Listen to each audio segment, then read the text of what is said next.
Magandang araw sa inyo mga followers ko at sa mga kaibigan ko. Sa lahat ng aking mga manonood, subscriber ko sa YouTube. Magandang araw sa inyo lahat. Ito pinapakita ko sa inyo guys kung paano mag-kopra.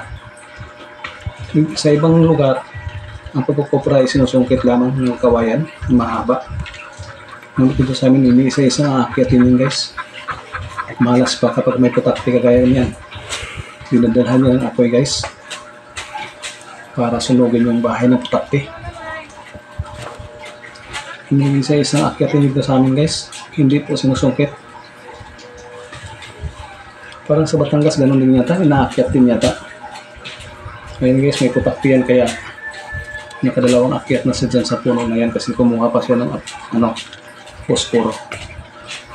Ayan guys, shout out pala sa ating lahat ng aking subscriber sa Facebook, sa aking mga followers sa Facebook. Shout out sa inyo.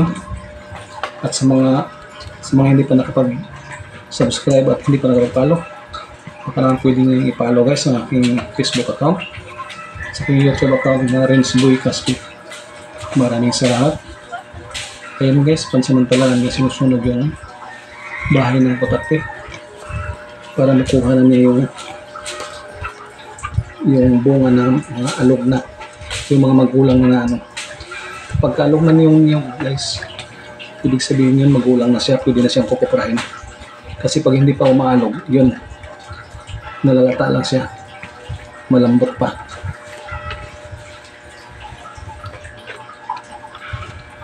Ganun kahirap guys ang magkukupra. Kailangan yung paa mo makapal, yung kalyo, yung sanay ka nang umakyat. Kasi pagka wala pang kalyo, hindi ka pa sanay, masakit sa paa, masakit umapak dyan sa mga baitang ng niyog.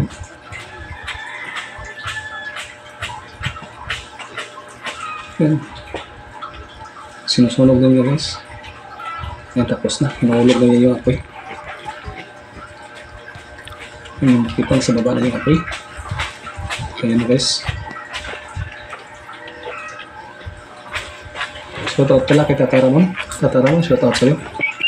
Pa-subscribe na rin kay Tataramon at kay Green Fabricante. Pa-subscribe na rin sa kanilang YouTube account. Yan na guys, nilalaglag na yung mga alog na mga alog na bunga. Pagkatapos yung ilalaglag lahat yan guys, pag wala na, lilinisin naman yung taas ng yung mga patay na dahon ng niyog, tatanggalin niya lahat yun. Lilinisin para sa susunod hindi masukal. Kasi pag hindi nililinis, hindi ka nakukunin uli nung may-ari ng niyogan. Hindi ka nakukunin magkukupra. Yan guys, pagkatapos naman yan guys, na magalaglag para pag nakaakyat ka na ng mga 5 puno o 6 na puno, ipunin na mga yung bunga, iipunin. Ganun guys, ganun ang proseso niya. Ganun kahirap ang hanap buhay sa amin. Galing din ako sa ganyang hanap buhay guys.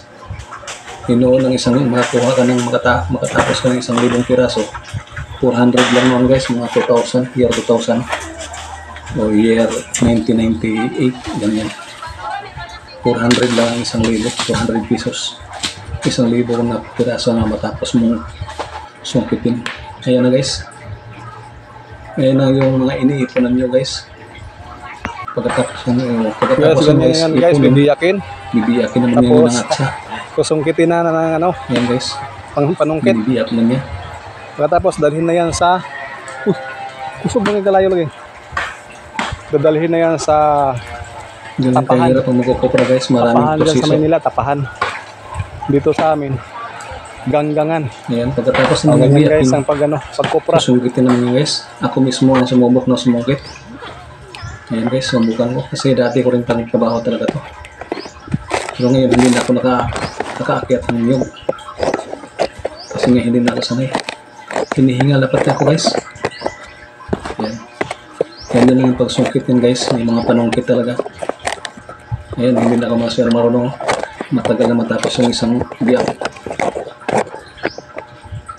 Yun guys, ganyan ka hirap ang lahat ng anak buhay sa amin. Yun guys, ganyan ang pagsumpit niya. Meron ang upuan at saka yung may pako, na mga nakausling pako para dyan may pasabit yung ano, para hindi dumudulas yung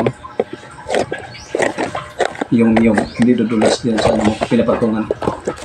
May mga nakausli yan na pako.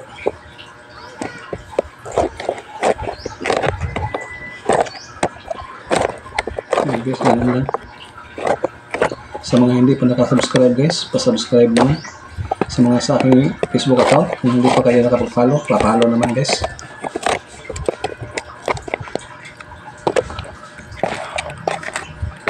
Marunong ko tayong sumukit guys, kasi lang mabagal na kasi nga hindi nasanay.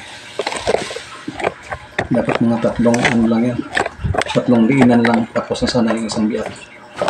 Yun guys, dahil din tayo sanay yun. Halos aabot pa ng 6 na sungkit.